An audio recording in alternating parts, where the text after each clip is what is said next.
Can you answer this, or are you one of the people who will get this wrong? Let's see.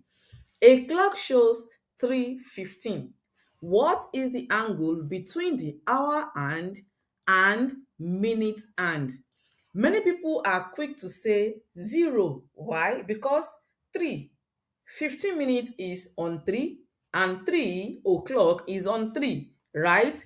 Okay, let's say this is the clock and we have, sorry, we have 12 here. This is 3, this is 6, and this is 9. So 3 o'clock, this is 15 minutes, and also this is 3. So many people are quick to say zero, but that is wrong. Why do you think that is wrong? That is wrong because, yes, let's take a look at it. Let's take a look at this. This is exactly what 3:15 looks like. This is what 3:15 looks like. This is 3:15. The minute will be on 3, but the hour hand would have left 3. Since once the minute starts moving from 12, the hour is also moving. It's also moving. It has moved 15 times. It has moved for 15 minutes. So it will no longer be on 3. Instead, it will be on its way to 4. So now, how do we calculate or how do we find the angle between this small angle? How do we know what this small angle is? Let's first take a look at the clock, the old clock. The angle between two numbers is 30 degrees. If you start on 12, let's start on 12.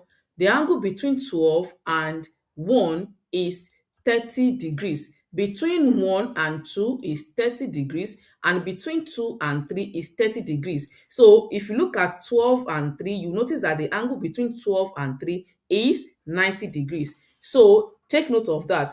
The angle between two numbers is 30 degrees. So that means the angle between 3 and 4 is 30 degrees. Now, we already know this is the starting point now of the angle we are to calculate.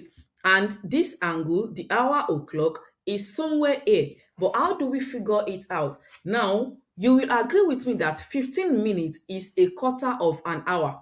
15 minutes is a quarter of an hour. That is a quarter of 60. So, and now this hour hand has moved for 15 minutes. So if it has moved for 15 minutes on its way to 4, that means it has moved for a quarter of an hour. So, and the degree between 3 and 4 is 30 degrees. So it means that this hour o'clock has moved for a quarter of 30 degrees, because it is to move for 60 minutes, but it has moved for 15 minutes. It has moved for 15 minutes, and it is supposed to move for 60 minutes for it to get to 4, where it will complete 30 degrees. So that means it has moved for a quarter of 30 degrees. So now that is what is a quarter of 30 degrees. That will be 1/4 of 30.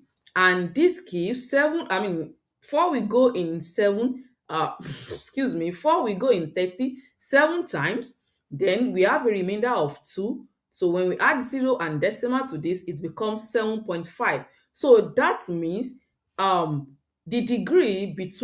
angle between this 15 minutes and this o'clock is 7.5 degrees and not 0 degrees. If you are still confused, you might maybe pause it or go back and watch it again.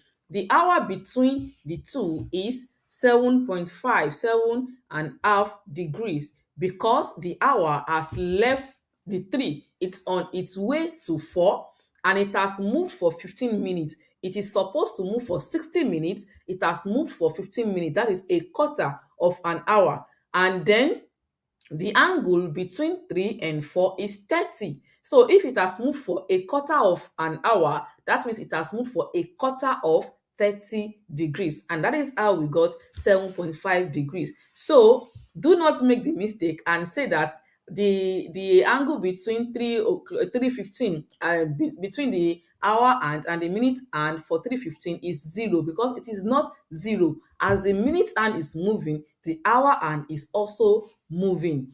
And that will be all. Let me know if you have a contrary opinion, and I will see you in the next one.